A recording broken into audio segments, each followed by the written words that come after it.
សូមជម្រាបសួរសូមស្វាគមន៍មកកាន់ Channel Knowledge Cambodia 100K ថ្ងៃនេះនឹងខ្ញុំមកបរិយាយអំពីអត្ថប្រយោជន៍នៃទឹកទន្លេ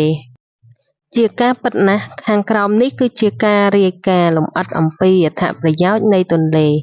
ដែលជាធនធានធម្មជាតិដ៏សំខាន់បំផុតសម្រាប់មនុស្សជាតិប្រព័ន្ធអេកូឡូស៊ីនិងការអភិវឌ្ឍសេដ្ឋកិច្ច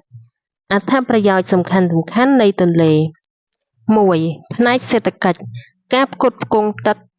ទន្លេគឺជាប្រភពទឹកសាបចម្បងសម្រាប់ការប្រើប្រាស់ក្នុងគ្រួសារឧស្សាហកម្មនិងជាពិសេសកសិកម្មភាគច្រើននៃទឹកប្រើប្រាស់ជុំវិញពិភពលោកគឺសម្រាប់ដំណាំការបង្កើតថាមពលការសាងសង់ទំនប់វារីអគ្គិសនីលើទន្លេអាចផលិតថាមពលស្អាតនិងអាចផ្លាស់ប្ដូរបានថាមពលជីវៈចម្រុះដែលកាត់បន្ថយការពឹងផ្អែកលើឥន្ធនៈហ្វូស៊ីល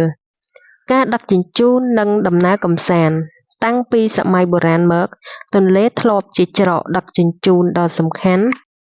សព្វថ្ងៃនេះវានៅតែជាដងវិញ្ញាសាដឹកជញ្ជូនទំនិញនិងអ្នកដំណើរដ៏ចំណេញលើសពីនេះទន្លេក៏ជាកន្លែងដ៏ល្អសម្រាប់ការលេងកម្សាន្តដូចជាទៅលេងសមុទ្រដែរឬក៏ជាតំបន់ទេសចរណ៍ការបង្កើតការងារវិស័យនានាដែលពាក់ព័ន្ធនឹងទន្លេដូចជានេសាទកសិកម្មដឹកជញ្ជូនទេសចរណ៍ផ្ដល់នូវការងាររាប់លាននាក់ជុំវិញពិភពលោកការអភិវឌ្ឍឧស្សាហកម្មទឹកទន្លេត្រូវបានប្រើប្រាស់យ៉ាងទូលំទូលាយក្នុងដំណើរការឧស្សាហកម្មដូចជាធ្វើឲ្យត្រជាក់សម្អាតនិងជាធាតុផ្សំនៅក្នុងការផលិតផលផ្សេងៗ 2. ផ្នែកបរិស្ថាននិងអេកូឡូស៊ីអេកូប្រព័ន្ធដ៏សម្បូរបែបទន្លេតំបន់សើមក្បែរទន្លេនិងមជ្ឈមណ្ឌលទឹកគឺជាលំនៅឋានធម្មជាតិសម្រាប់សត្វនិងរុក្ខជាតិចំនួនរាប់ម៉ឺនប្រភេទដែលរក្សាលំនឹងបរិស្ថានការរក្សាជីវៈចម្រុះទន្លេជាអណ្ដូងរ៉ែជីវៈចម្រុះដែលផ្ដល់នូវលំនៅឋានសម្រាប់ត្រីសត្វចតុប្បត្តិសត្វកើតនិងសត្វពាហនៈជាច្រើនទៀតការធ្វើឲ្យដីមានជីវជាតិក្នុងអំឡុងពេលជំនន់ទន្លេនាំយកដីល្បាប់ដីដ៏សម្បូរបែបទៅលើទីជម្រាលដែលធ្វើឲ្យដីក្នុងតំបន់នោះមានជីជាតិនិងអំណោយផលសម្រាប់ការធ្វើកសិកម្មការសម្អាតធម្មជាតិ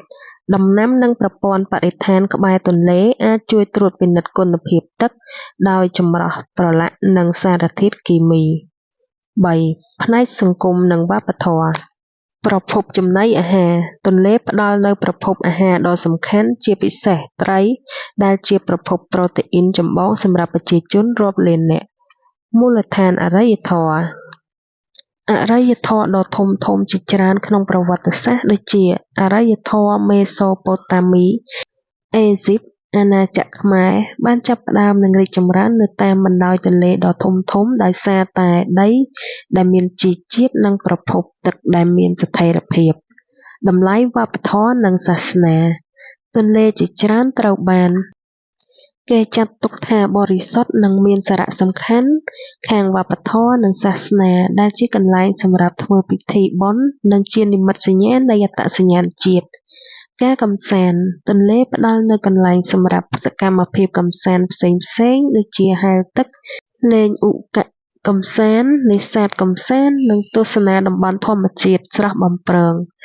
4. ផ្នែកភូមិសាស្ត្រការកំណត់ព្រំដែនទន្លេជាច្រើនដើរតួនាទីជាព្រំដែនធម្មជាតិរវាងប្រទេសឬរដ្ឋផ្សេងៗរូបរាងដី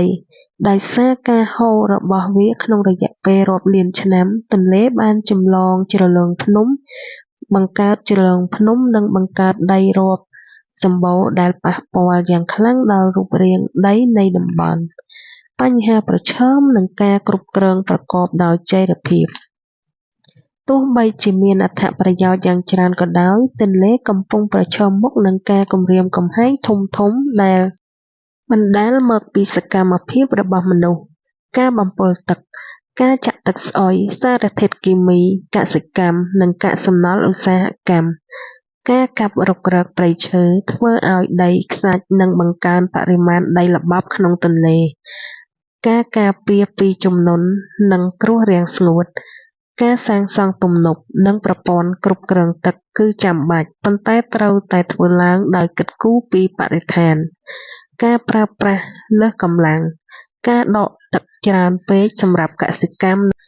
និងឧស្សាហកម្មអាចនាំឲ្យទន្លេរីងស្ងួត ដូច្នេះការគ្រប់គ្រងប្រកបដោយចីរភាព ការអភិវឌ្ឍន៍និងការការពារធនធានទឹកទន្លេគឺមានសារៈសំខាន់ខ្លាំងណាស់សម្រាប់អនាគតមនុស្សជាតិនិងភពផែនដី សូមអរគុណបងប្អូនសម្រាប់ការតាមដានស្ដាប់ពីដើមដល់ចប់ ប្រសិនជាបងប្អូនចូលចិត្តសូមជួយចុច Subscribe រួចចុចសញ្ញាកណ្ដឹងដើម្បីទទួលបានវីដេអូថ្មីៗនិងជាកម្លាំងចិត្តដល់នាងខ្ញុំផង សូមអរគុណ